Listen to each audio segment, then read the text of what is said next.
नमस्कार। Stock market course for beginners के 9th lecture में आपका स्वागत है। तो पिछले लेक्चर में हम ट्रेडिंग और इन्वेस्टिंग की बात कर रहे थे और इस लेक्चर में हम ट्रेडिंग और इन्वेस्टिंग के बारे में और डिटेल में समझेंगे। बहुत सारे लोग जिन्हें स्टॉक मार्केट कैसे चलता है ये पता नहीं होता, वो स्टॉक मार्केट को एक क्विक मनी गेम समझते हैं। यानी वो सोचते हैं कि स्टॉक मार्केट एक सट्टा बाजार है जहाँ पर हम गैम्बलिंग कर सकते हैं और फिर फटाफट पैसा कमाने के चक्कर में वो अपना सारा पैसा स्टॉक मार्केट में गवा देते हैं और फिर सबको बताते चलते हैं कि स्टॉक मार्केट एक सट्टा बाजार है। ये वो लोग होते हैं जिन्हें स्टॉक मार्केट कैसे काम करता है ये पता ही नहीं होता। ये लोग नहीं जानते कि स्टॉक मार्केट क्यों बना है, क्यों उसकी जरूरत पड़ी।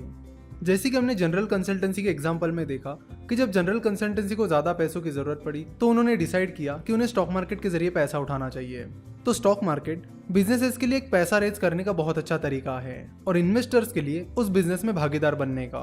इससे ज्यादा स्टॉक मार्केट कुछ भी नहीं है। तो अगर कोई स्टॉक मार्केट को गैम्बलिंग समझ रहा है और फटाफट पैसे कमाने के चक्कर में स्टॉक मार्केट में आ रहा है तो वो गलत जगह पर आ रहा है। जैसे कि हम देखते हैं कि स्टॉक मार्केट में इन्वेस्ट करते वक्त आपको देखना होगा कि वो कौन सा बिजनेस है जो फ्यूचर में ग्रोथ करेगा, और ये हर कोई नहीं पता कर पाता कि कौन सी कंपनी फ्यूचर में ग्रो करेगी। और फिर इसीलिए म्यूचुअल फंड बनाए गए ताकि जिन लोगों को स्टॉक मार्केट की समझ नहीं है वो इक्विटी म्यूचुअल फंड के जरिए स्टॉक मार्केट में इन्वेस्ट कर सके। म्यूचुअल फंड मैनेजर्स वो एक्सपर्ट होते हैं जिन्हें बिजनेसेस का अच्छा खासा नॉलेज होता है और जिनके पास अच्छे बिजनेसेस को ढूंढने का एक्सपर्टीज होता है। जरूरी नहीं है कि सारे म्यूचुअल फंड मैनेजर्स एक्सपर्ट ही हो। जैसे कि हमने पिछले लेक्चर में देखा था कि स्टॉक मार्केट एक लॉन्ग टर्म गेम है। आप किसी बिजनेस में इन्वेस्ट करते हो तो उसे परफॉर्म करने के लिए टाइम लगता है, इसलिए अगर आप उस बिजनेस में इन्वेस्ट करते हो तो आपको अच्छे रिटर्न मिलने में भी टाइम लगेगा। तो सीधे शब्दों में बात करूं तो बात यह है कि स्टॉक मार्केट एक लॉन्ग टर्म गेम है। तो स्टॉक मार्केट इन्वेस्टमेंट एक लॉन्ग टर्म गेम है, इसलिए म्यूचुअल फंड्स भी चाहते हैं कि इक्विटी म्यूचुअल फंड में जो लोग इन्वेस्ट करते हैं वो लॉन्ग टर्म के लिए इन्वेस्ट करें। इसलिए ज्यादातर equity mutual funds exit load रखते हैं।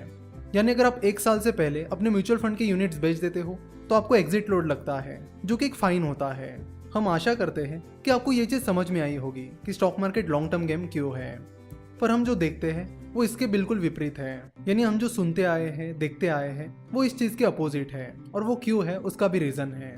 जब भी हम कोई बिजनेस न्यूज चैनल देखते हैं या किसी ब्रोकरेज फर्म को कांटेक्ट करते हैं या उनका ब्लॉग पढ़ते हैं तो वो ट्रेडिंग के बारे में बात करते हैं। यानी आज खरीदो आज बेचो, या आज खरीदो या 2-4 दिन बाद बेचो।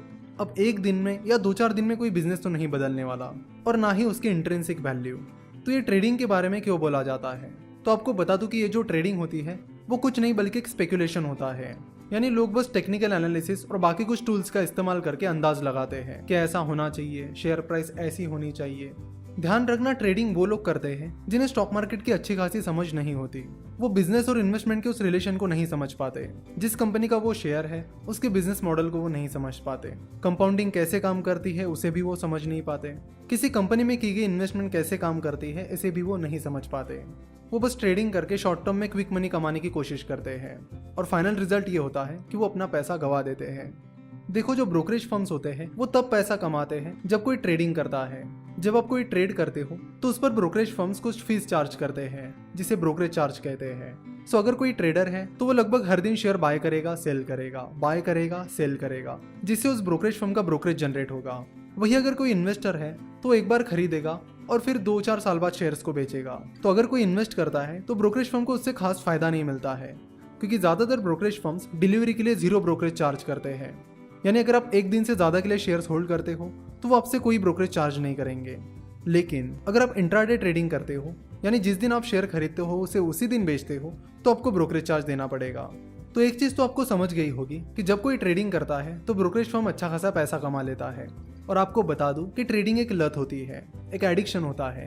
अगर कोई ट्रेडिंग शुरू करता है तो उसे शुरुआत में लॉस होता है, फिर वो ट्रेडर अपना पैसा रिकवर करने के लिए और ज्यादा पैसा ट्रेड करने लगता है। इस तरह वो डेली बेसिस पर शेयर्स को ट्रेड करने लगता है, जिससे उस ब्रोकरेज फर्म का ब्रोकरेज बनता चला जाता है। वही अगर कोई इन्वेस्ट करता है तो उससे ब्रोकरेज फर्म को ज्यादा फायदा नहीं होता है। तो ब्रोकरेज फर्म्स का बिजनेस मॉडल ट्रेडिंग पर डिपेंड है, इसलिए वो हमेशा ट्रेडिंग को प्रमोट करते हैं, नई नई टेक्निक्स निकालते हैं, नए नए टूल्स बनाते हैं ताकि वो ज्यादा से ज्यादा लोगों से ट्रेडिंग करा सके। सिर्फ ब्रोकरेज फर्म्स ही नहीं, न्यूज चैनल्स भी यही करते हैं। आप अगर कोई बिजनेस न्यूज चैनल देखोगे तो उस पर बहुत सारे एक्सपर्ट दिन में आते रहते हैं जो आपको ट्रेडिंग की स्ट्रेटेजीज, कौन सा शेयर बाय करना या सेल करना इसके बारे में बताते रहते हैं। उनका पूरा टीआरपी इन्हीं चीजों पर डिपेंड करता है। आप देखोगे कि बिजनेस न्यूज चैनल पर ये जो लोग होते हैं जो आपको ट्रेडिंग एडवाइस देते हैं वो या तो किसी ब्रोकरेज फर्म में काम कर रहे होते हैं या फिर उस न्यूज चैनल के एंकर होते हैं। तो अगर उन्हें इतनी ही ट्रेडिंग की एक्सपर्टीज होती तो वो खुद ही ट्रेडिंग ना करते, खुद ही फटाफट ना पैसा कमाते। तो ये कुछ चीज़ें हैं जो आपको समझने की ज़रूरत है, और हम चाहते हैं कि स्टॉक मार्केट में एंटर करने से पहले आपको इन सारी चीज़ों के बारे में पता चले, क्योंकि ज़्यादातर बिगिनर्स को स्टॉक मार्केट में इसलिए लॉस होता है क्योंकि वो इन सारी चीज़ों को कभी समझ ही नहीं पाते। इसलिए हम चाहते थे कि आपको इन सारी चीज़ों के बारे में अलर्ट किया जाए। आशा करता हूँ कि आपको ये लेक्चर पसंद आया होगा।